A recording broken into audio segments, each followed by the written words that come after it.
Hello everyone, আসসালামু আলাইকুম। আপনারা সবাই কেমন আছেন? হোপফুলি সবাই অনেক ভালো আছেন। আমি করবী বগুড়া থেকে বলছি। করবী সিকো চ্যানেলের পক্ষ থেকে আপনাদের স্বাগতম জানাচ্ছি। ঠান্ডা লাগার কারণে ভয়েসটা একটু অন্যরকম শোনাতে পারে, তো আমার ভয়েসটা ইগনোর করবেন। আর আজকের পর্বে করে দেখাবো খুব মজাদার এবং খুব ইউনিক একটি রেসিপি। আজকে করে দেখাবো গরুর মাংসের কোরমা। তো আপনারা হয়তো অনেকেই বলবেন গরুর মাংসের কোরমা, কারণ সবাই তো খাসির কোরমা পছন্দ করে। তো গরুর মাংসেরও যে কোরমা হয় এটা কিন্তু অনেকেই জানেন না বা এখনও তারা করেন না। তো গরুর মাংসের কোরমাটা যে এতটা মজার হতে পারে যে খাসির কোরমাকেও কিন্তু এটা হার মানাবে, কারণ এটা এতটাই মজা হয়। তো গরুর মাংসের কোরমা রান্না করার জন্য আমি এখানে মাংস নিয়ে নিয়েছি। 1 কেজির একটু কম পরিমাণ মাংস ছিল এখানে। আর মাংসের পিসগুলো দেখুন একটু বড় সাইজ করে কেটে নিয়েছি। তো কোরমার মাংসগুলো একটু বড় সাইজ করে কেটে নেবেন, তাহলে দেখতে অনেক সুন্দর লাগে আর খেতেও মজা লাগে। তো আমি মাংসগুলো ক্লিন করে রেখেছি। আর এখানে সবগুলো মশলা আইটেম নিয়েছি। এখানে আদা রসুনের পেস্ট ছিল 2 চামচ, জিরে গুঁড়ো 1 চামচ, ধনিয়া গুঁড়ো 1 চামচ, আর এখানে সব শুকনো মশলা ছিল। নারিকেলের দুধ ছিল মেজারমেন্টের 1 কাপ পরিমাণ। 1/4 কাপ ছিল এখানে পেঁয়াজ কুচি।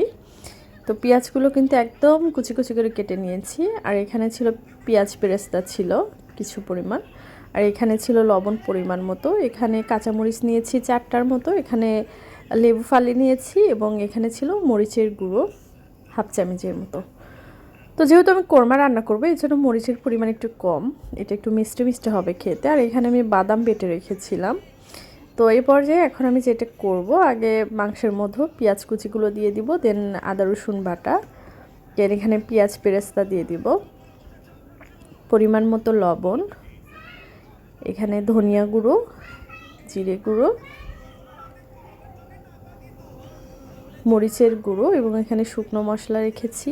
আর এখানে আমি লেবু দিয়ে দিব। লেবুটা দিলে কিন্তু এই গরুর মাংসের কোরমার ঘ্রাণটা কিন্তু দ্বিগুণ বেড়ে যায়। আমি একটু পরিমাণ এখানে তেল দিয়ে দিব, দিয়ে হাতের সাহায্যে এই মাংসটা সুন্দর করে ম্যারিনেট করে নিব।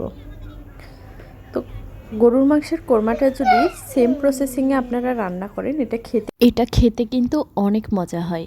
আর দেখুন আমি কিন্তু এখানে বাদাম বাটাও দিয়েছি। বাদাম বাটাটা দিয়ে দেওয়ার পরে একটু নেড়েচেড়ে নেওয়ার পরে এখানে আমি নারিকেলের দুধ দিয়ে দিলাম মেজারমেন্টের 1 কাপ পরিমাণ, দিয়ে আমি জাস্ট একটু উপর থেকে নেড়েচেড়ে সুন্দর করে এটা রেখে দিলাম। এখন আমি এটা কিন্তু 10 মিনিটের জন্য রেস্টে রেখে দিব।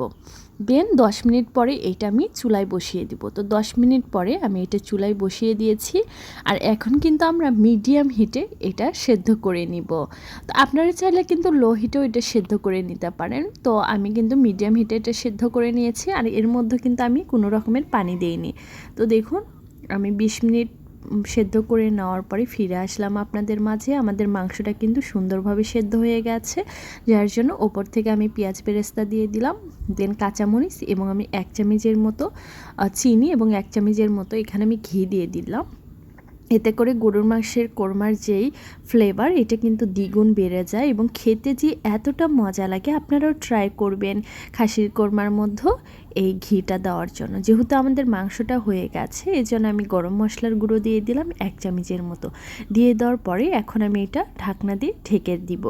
তো আমি এখন ঢাকনা দিয়ে ঢেকে দিব। দেওয়ার পরে 2 মিনিট পরে ঢাকনা উঠিয়ে দেখে আমাদের মাংসের উপরে কিন্তু দেখুন কত সুন্দরভাবে তেল ভেসে আসছে এবং মাংসটা কিন্তু প্রপার ওয়েতে সেদ্ধ হয়ে গেছে এবং দেখতে কতটা লোভনীয় লাগছে, তাই না?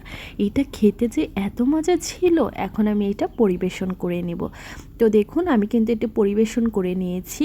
আর এটা দেখতে যতটা ইয়াম্মি লাগছে খেতে কিন্তু ততটাই ইয়াম্মি ছিল।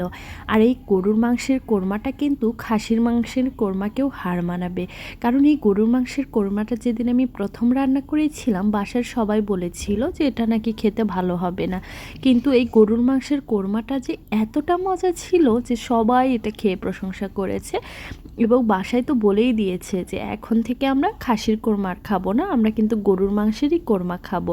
আমি যেভাবে রান্না করেছি সেম প্রসেসে যদি আপনারা রান্না করেন আপনাদের গরুর মাংসের কোরমাটাও কিন্তু অনেক লোভনীয় হবে খেতে। আর এই গরুর মাংসের কোরমাটা কিন্তু আপনারা সাদা ভাত, পোলাও, খিচুড়ি কিংবা পরোটার সঙ্গে এটা খেতে পারবেন। আপনারা চাইলে কিন্তু চালের আটার রুটির সাথেও এটা খেতে পারবেন, কারণ এটা খেতে অনেক মজা লাগে। আর আজকে আমার এই গরুর মাংসের কোরমার রেসিপি যদি আপনাদের ভালো লেগে থাকে তো লাইক কমেন্ট এবং বেশি বেশি শেয়ার করে দিবেন। আর যারা আমার এই চ্যানেলটি সাবস্ক্রাইব করেননি তারা আমার ইউনিক রেসিপি পেতে চ্যানেলটি সাবস্ক্রাইব করে দিবেন এবং পাশে রাখা বেল বাটনটি প্রেস করে দিবেন, যাতে করে আমি যখনই কোনো নতুন ভিডিও আপলোড করব সঙ্গে সঙ্গে আপনাদের কাছে নোটিফিকেশনটা পৌঁছে যাবে। আজকের মতো এতটুকুই। নেক্সট ভিডিওতে আবার দেখা হবে ভিন্ন কোনো রেসিপি নিয়ে। সে পর্যন্ত সবাই ভালো থাকবেন, সুস্থ থাকবেন। আল্লাহ হাফেজ।